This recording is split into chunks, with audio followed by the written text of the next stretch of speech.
bonsoir et merci de nous rejoindre sur La Première dans l'actualité locale de ce jeudi 5 juillet 2018.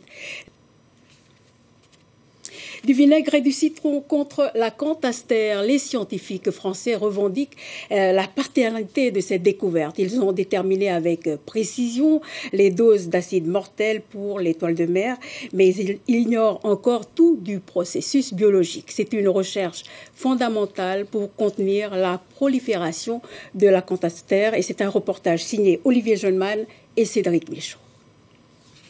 Voici l'une des dernières chasses aux acantastères en Nouvelle-Calédonie. Depuis leur fusil injecteur sous-marin, les plongeurs propulsent du vinaigre dans le corps de l'étoile de mer. Un poison radical, mais dont les scientifiques ignorent encore le mode opératoire. Thomas Hu soutient une thèse de doctorat sur les effets de l'acidification sur l'acantastère.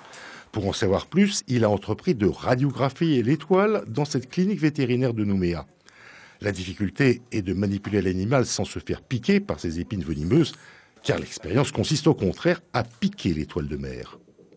Le produit que je vais leur injecter, d'une part l'eau de mer pour mon contrôle, c'est-à-dire en fait pas lui faire trop de mal, et d'autre part le vinaigre pour voir si ça va justement faire une différence. Vas-y, pique du coup.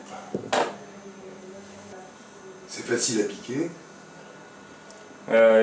En fait, il y a beaucoup de squelettes calcaires dedans, donc il faut réussir à passer un peu sous le tégument en fait, sous la peau en quelque sorte, parce qu'il n'y a pas de milieu en fait dedans. Sur l'écran, le résultat est saisissant. Le produit de contraste colore en blanc l'image des bras. J'espère voir une différence de diffusion entre le produit de contraste seul, donc ce qu'on a fait là, et le produit de contraste mélangé avec le vinaigre. En fait, j'espère que le vinaigre va perturber la diffusion dans l'acantastère. Tout ça dans le but d'étudier les mécanismes de diffusion et d'élimination de produits toxiques dans ces animaux. Les scientifiques ont déjà établi les doses létales de vinaigre, mais ils n'ont pas encore identifié précisément le processus biologique qui provoque la mort de l'étoile de mer. L'acantastère, c'est quand même une sale bête. Donc, si on peut trouver le moyen de limiter sa prolifération, c'est pas mal. Ou alors, il faudrait multiplier les toutouttes, mais en l'absence de prédateurs naturels, voilà, ça serait bien d'avoir un système effectivement qui permettrait de contrôler facilement la population d'acantastères. La prochaine ponte des acantastères en Nouvelle-Calédonie pourrait, selon les biologistes, intervenir au mois d'octobre. Si aucune chasse ne vient limiter son nombre d'ici là, il est à craindre que la population d'acantastères multiplie ses prédations sur les récifs coralliens.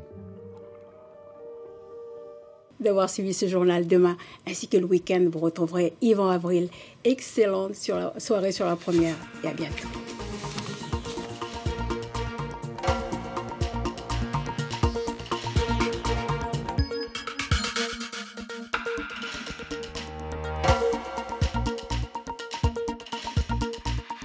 L'info continue sur lapremière.nc.